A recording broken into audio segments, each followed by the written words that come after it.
Good day, everybody. Happy Thursday. The weekend is almost here. And if you're like me, you're looking forward to it because I'm going to be off. Took vacation the next 2 weeks. Just got to get through this week. And then Christmas, holidays, time off. I can't wait. You may be off already. If you are, you lucky dog. If not, Friday's just around the corner. It is just around the corner. All right, so this is our this past week. We're going to review basketball games, bowl games. We're not going to do everybody. There's so many teams that, if a 0-11 team is playing a 1-10 team, we're not going to cover it. All right, we're just going to go with the guys that have chances of doing well this season, in case you didn't know. Anyway, got a lot of news items to get to, so let's go ahead and start with that. Hit that subscribe button down there if you don't miss anything. With it, let's get to it. Sacramento State, they are set to hire UNLV OC Brennan Marion as their new coach. Also, Michael Vick. Remember Michael Vick, quarterback from Va-Tech? Got some trouble with the law several years ago. He's going to take the Norfolk State head coaching job. So I think that's close to his home. I think Norfolk State is near where he grew up. But anyway, former NFL quarterback Michael and Va-Tech, badass Va-Tech quarterback Michael Vick, going to be the head coach at Norfolk State. Florida State quarterback DJ Uiagalelei, I can never say the guy's name. He declares for the NFL draft. A lot of people are high on him. Let me be honest with you, I haven't really been high on this guy since he was at Clemson. So, I don't know. We'll see what happens there. Penn State quarterback Drew Aller, he will return next season for 2025 for Penn State. Wake Forest head coach Dave Clawson, he stepped down, resigned after 11 seasons. He will remain there at Wake Forest in an advisory role. Wake Forest turns around and hires Washington State Jake Dickert as their new head coach. So they already got a new head coach over there. Speaking of Washington State, quarterback John Mateer enters the transfer portal. Guess he doesn't want to play for another coach. Notre Dame, they give head coach Marcus Freeman a new lucrative deal. 4-year extension, more than $9 million a year. They like what he's doing there in South Bend. Former Texas Tech wide receiver Mike, see if I can say Hudkin, transfers to Texas A&M. A&M also adds former Georgia cornerback Julian Humphrey. Iowa State, they've extended head basketball coach TJ Otzelberger's contract through 2031-32 season. TCU guard Frankie Collins, out for the season. Broken foot in the game last week against Vanderbilt. That sucks. Season just got started, a month ago, and you're already out because you break your foot? Man, I feel for that guy. I really do. Colorado State and Utah State, they have filed a lawsuit against the Mountain West Conference, saying the conference is engaging in extraordinary and unauthorized actions to penalize the 5 schools that are leaving for the Pac-12. They say the conference is withholding millions of dollars that is owed to them. You knew this was going to happen. Mountain West pissed because a lot of good teams are leaving, going to the Pac-12. Guess we'll see what happens there. Central Florida, they hire Wisconsin safeties coach Alex Grinch as their new defensive coordinator. Okay, Sunday, going back to Sunday. 6-4 Temple beat 8-4 Hofstra 60-42. Both of them shot under 32% from the field. South Alabama, they were moved to 7-3, beat Eastern Texas A&M 81-72. Miles Corey for South Alabama, 27 points in that game. Northeastern, they moved to 8-3, beat Old Dominion by 4. Rhode Island, they moved to 10-1, beat Central Connecticut 77-69. Rhode Island hit 17 out of 28 free throws. Number 3, Iowa State moved to 9-1. They beat Nebraska Omaha 83-51. Iowa State 26 points off of turnovers in that game. Milwaukee, they're 8-4, beat 6-3 Akron 100-81. Folks for Milwaukee, 23 points, 5 rebounds, 7 assists in that game. Iowa moved to 8-3. They beat New Orleans 104-57. Iowa, they had 3 players that each hit 3 3-pointers in that game. North Dakota State moved to 10-4, beat Western Michigan 98-62. Texas moved to 9-2, beat Arkansas Pine Bluff 121-57. Longhorns had 8 players in double-digit points. St. Thomas, Minnesota moved to 9-4. They beat Crown. Never heard of Crown. 161. Northwestern moved to 8-3. They beat Georgia Tech 71-60. Barnser for Northwestern, 20 points, 10 rebounds. 2 other Northwestern Wildcats had 16 points each. Kent State moved to 8-2. They beat Mercyhurst 82-57. Number 12, Oregon moved to 10-1. They beat Stephen F. Austin 79-61. Oregon, 26 points off of turnovers in that game. Arkansas State moved to 9-3. They beat UAB 98-89 in overtime. San Francisco, they moved to 9-2, beat 8-1 Loyola Chicago by 10. San Francisco's Malik Thomas, 35 points in that game. He was 11 for 12 from the free throw line. San Francisco, 47% from the field. Loyola Chicago, only 37% from the field. UC San Diego, they moved to 9-2, beat Idaho 80-56. Going to Monday, Charleston moved to 8-2, beat Wofford by 10. Middle Tennessee moved to 8-3, beat Cal Baptist 75-64. Cameron Weston from Middle Tennessee came off the bench, 30 points in that game. La Tech moved to 10-2, beat 6-4 Grand Canyon 74-66. Rice moved to 8-3, beat Alcorn State by 2. Texas Tech moved to 8-2, beat Oral Roberts 86-50. UTEP, they moved to 7-3, beat Tarleton State by 5. UTEP, 24 points off of turnovers. That seemed to be a theme this week. A lot of these games, you look at points off of turnovers, double-digit points. A lot of them in the 20s. Just got some more coming up. 5-6, New Mexico State beat 8-4 Southern Utah 72-69. Cook for New Mexico State, 19 points in that game. Moving to Tuesday, Drexel, they moved to 8-4. Beat Howard by 3. Number 22, Dayton, they moved to 10-2. Beat UNLV by 1.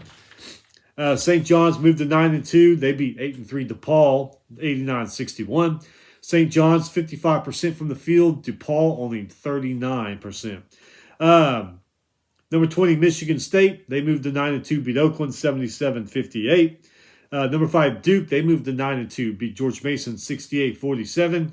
Number 7, Florida, they moved to 11-0, beat 6-5 North Carolina by 6. But North Carolina did have 24 points off of turnovers. See what I'm talking about? Still lost the game, but still got way up there in points off of turnovers. Number 25, 9-3 Clemson, they moved to number 25 Clemson moved to 9-3. They beat 8-3 South Carolina 91-88 in overtime. Clemson's Hunter, 27 points in that one. Hunter also hit 5 3-pointers in that game. Number 1, Tennessee moved to 11-0, beat Western Carolina 84-36. Western Carolina, only 22% from the field. Wake Forest, they moved to 9-3, beat James Madison 75-58. Hunter Salas for Wake Forest, 27 points, 12 rebounds, 5 assists. 17 of those points came in the second half for him.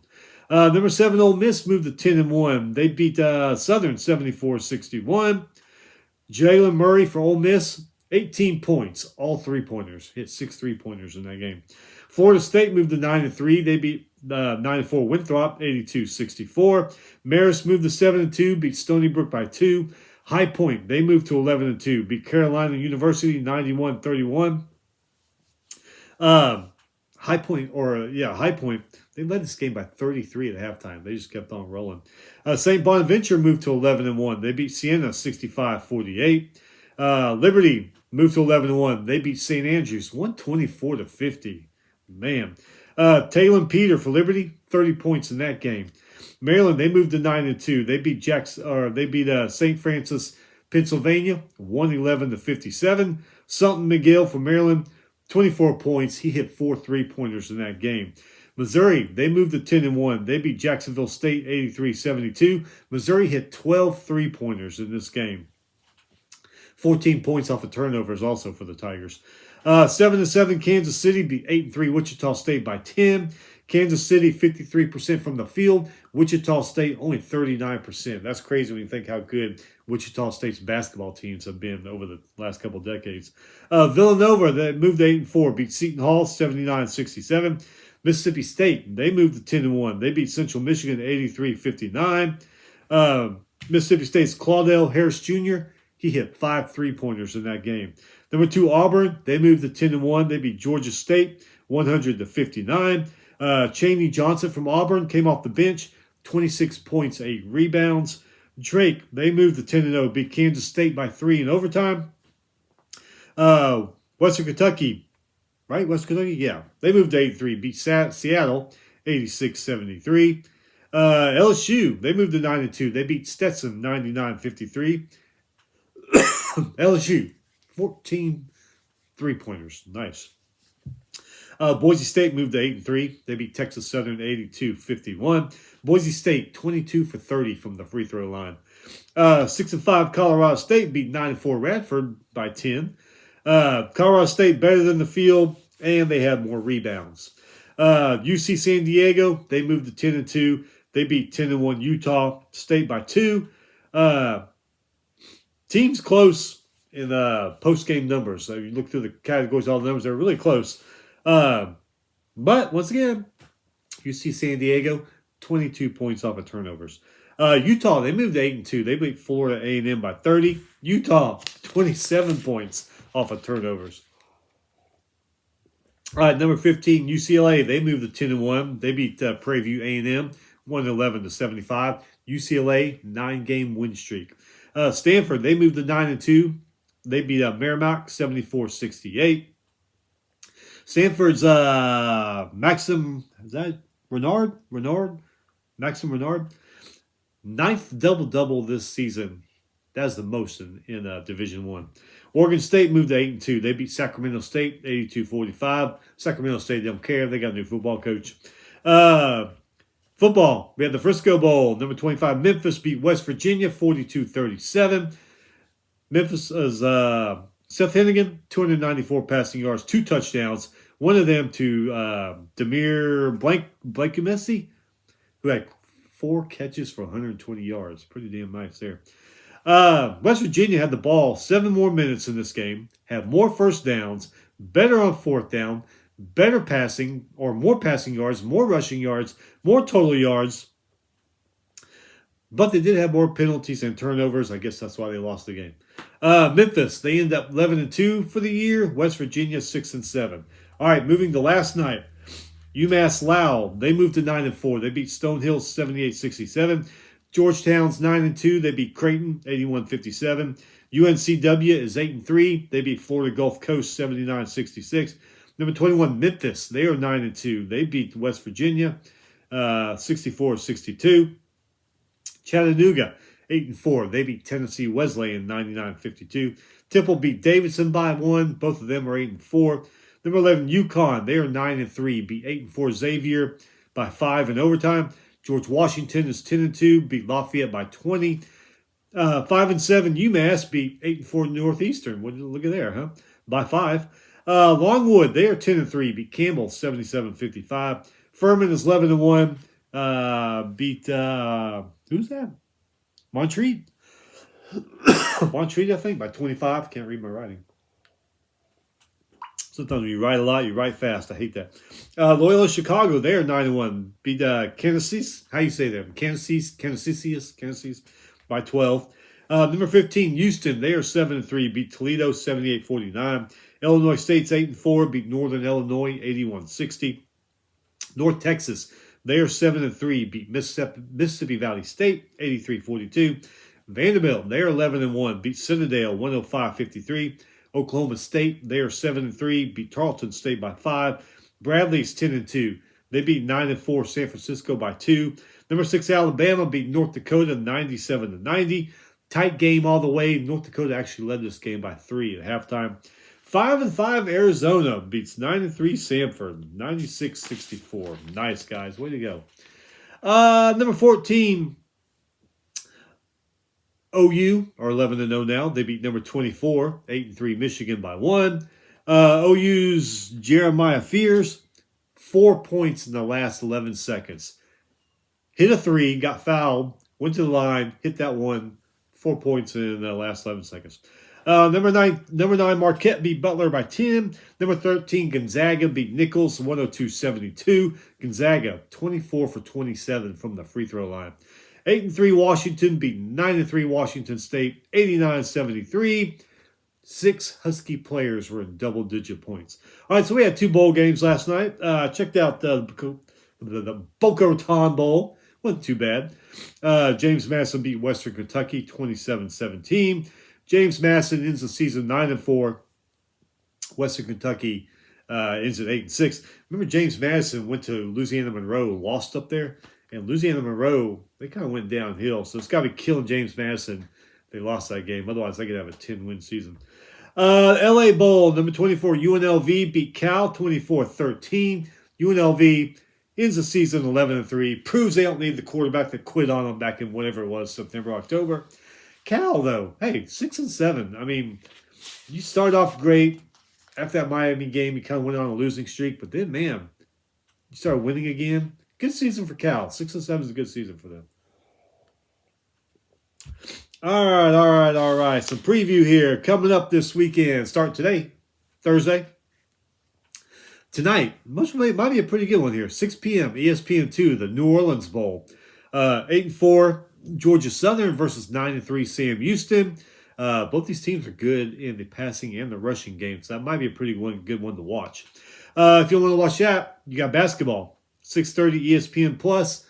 9-1 UC Irvine versus 9-2 Belmont. Also 6:30 ESPN Plus. 7-4 Lipscomb versus 8-3 Middle Tennessee. Friday, Cure Bowl. If you're off tomorrow during the day, wish I was, but oh well. That's coming next week.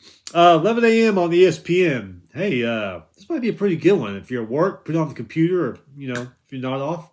10-3 Ohio in the Cure Bowl versus 9-4 Jacksonville State. Ohio better in the passing game. Jackson State is better in the rushing game. Just wonder how Jacksonville State's going to play now that Rich Rod left to go home to West Virginia. Gasparilla Bowl at 2:30 on ESPN2. 9-4 Tulane versus 7-5 Florida. Florida would love to get that 8th win to finish out the season. Tulane would love to beat Florida and get a 10th win. That would really go far with their program. But remember, Tulane's quarterback Mensah left for Duke. They still got a hell of a rushing game, but man, I just don't know. I don't know what's going to happen there. And then we got the CFP first game, 7 p.m. ABC, 11-1 Indiana versus 11-1 Notre Dame. 2 good quarterbacks and rushing attacks. This is the second tough team that. Okay, Indiana played some good teams this year, but the Ohio State, that was probably their measuring stick. Lost that one by 23. However, remember, Notre Dame, early in the season, the second, third game, lost to Northern Illinois at home. So both these teams got blemished if they do not want. See how it works out. At least IU doesn't have to travel very far. I mean, South Bend's not too far from Bloomington. So, I don't know. But hey, CFP game, let's watch it. Let's get this thing going. 8 basketball games tomorrow night, but none really stand out. Looks like football's going to be king tomorrow on the TV. Saturday, CFP, 11 a.m. on TNT. We'll see how TNT does. Maybe they got some familiar faces calling the games. Looking forward to this one. SMU versus Penn State, both 11-2. I like Penn State. I root for them, but living in Texas, I got to be rooting for SMU in this one. Hopefully they can win that one. But remember, Clemson had them down in the conference championship game. SMU did come storming back. But anyway, they're both good in the passing, both good in the rushing. Both of them, though, did lose their conference championship games. But hey, there you go. All right, so moving along. Hey, FCS semifinals, going to be some good ones too. You may have to have the TV going and the iPad. 11 a.m. ABC. South Dakota State versus North Dakota State. Both 12-2. Both great passing games. Both have great rushing games. And North Dakota State did beat South Dakota State earlier in the season. So, border war. I mean, These two guys these are really, really, really tough teams. Okay, 3:30 ABC FCS semifinals. Montana State Bobcats versus South Dakota, the Coyotes. So South Dakota, man, y'all got two teams in these FCS semifinals. Montana State, they're good. Kind of crazy not seeing Montana Grizzlies in the semis, but anyway, it is what it is. All right, so you got that. CFP, three. Hang on a second. Let's go back here for a bit. I don't know who needs to hear this. ESPN, media, NCAA, CFP. You should have a championship Saturday in September, or in January. I'm sorry, in January. Have the FCS championship game afternoon, late afternoon. Have the FBS one at night. People can barbecue all day, watch college championship games on Saturday, have fun with their friends, and the next day, Sunday, they can recuperate. Quit being stupid. Come on, quit being stupid. All right, now that's over. 3 p.m. TNT, 10-3 Clemson versus 11-2 Texas. Both great passing and rushing games. Both get it done. Clemson is slightly better, though, in the passing game. We'll see how much that makes a difference. I really think it's going to come down to quarterback protection in this one. Who can protect their quarterback the best? And then CFP, 7 p.m. ABC. A lot of people talking about this one. Tennessee versus Ohio State. Both of them are 10-2. Ohio State does have the better passing game, but Tennessee does have the better rushing game. A lot of the media are talking. If Ohio State has not overcome that Michigan loss and everything that's happened since then, all the talk and across America, Tennessee can go in there and steal one. I don't know if that's going to happen. Sometimes you see both these teams really, though, you see them play, you're like, wow, look at that. And the next series, you're like, what the hell is that? So I don't know. They might be able to go in there and get one. All right, so if you also want to keep an eye on basketball tomorrow or on Saturday, 11 a.m. SEC Network. 7-4 North Florida versus 10-0, number 7 Florida. 11 a.m. Fox, number 9-2 Marquette versus 8-3 Xavier. 11 a.m. Peacock, number 11, 8-3 UConn versus 7-4 Butler. 11 a.m. on the CW, 9-2 SMU versus 7-4 Boston College. 11 a.m. on FS1, 8-4 Princeton versus 7-4 Rutgers. 11 a.m. on Flow, 9-2 Penn State versus 8-4 Drexel. 11 a.m. on BTN, 7-4 Chattanooga versus 8-3 Indiana. 11:30 a.m. CBS, 9-1 Mississippi State versus number 21, 8-2 Memphis. That could be a pretty good one if you want to check out some basketball. 1 p.m. on ESPN, 8-3 Wake Forest, another good one versus number 25, 9-2 Clemson. 3 p.m. on ESPN Plus, 7-4 North Arizona versus 8-4 Southern Utah. 3 p.m. on FS1, Villanova versus Creighton. Both of them are 7-4. 3 p.m. on Flow, Washington State 9-2 versus 7-4 Northern Iowa. 3 p.m. on the Big Ten Network, 8-2 DePaul versus 8-3 Northwestern. 3:30 on ESPN, number 16, 8-3 Purdue versus number 2, 9-1 Auburn. 5 p.m. Big Ten Network, another good one, 7-2 Utah versus 8-3 Iowa. 7 p.m. I'm sorry, that was 5 p.m. That was 5 p.m. on the BTN Network, Big Ten Network. 7 p.m. on the Big Ten Network. Number 10, 10-1 Oregon versus 8-2 Stanford. That could be a pretty good one too. And then a late game, it could be decent. 9:30 on the ACC Network. 7-4 Cal versus number 23, 7-2 San Diego State. And then on Sunday, if you're not interested in any NFL action, 12 p.m. SEC Network, Kent State versus number 6 Alabama. Both of them are 8-2 though, so that could be a pretty damn good game. 12 p.m. on Big Ten Plus, if you get on Big Ten Plus, 8-4 Purdue Fort Wayne versus number 24, 8-2 Michigan. 12 p.m. on ESPN. This might be a pretty good one for Sunday. 7-3 Illinois versus 9-1 Missouri. 1 p.m. on SEC Network Plus, 9-3 Radford versus 7-3 South Carolina. 2 p.m. on ESPN, 7-3 Brown versus number 8, 8-2 Kansas. 2 p.m. on ESPN2, 7-2 Oregon State versus 8-2 Charleston. Hey, look at there. 7 p.m. on ESPN Plus. 10-0 Utah State versus 9-2 St. Mary's. Got some good Sunday night basketball. This one may not be too bad. 8 p.m. on ESPN. 7-2 Nebraska versus 6-3 Murray State. You never know. That might not be a bad game. All right, so that is it.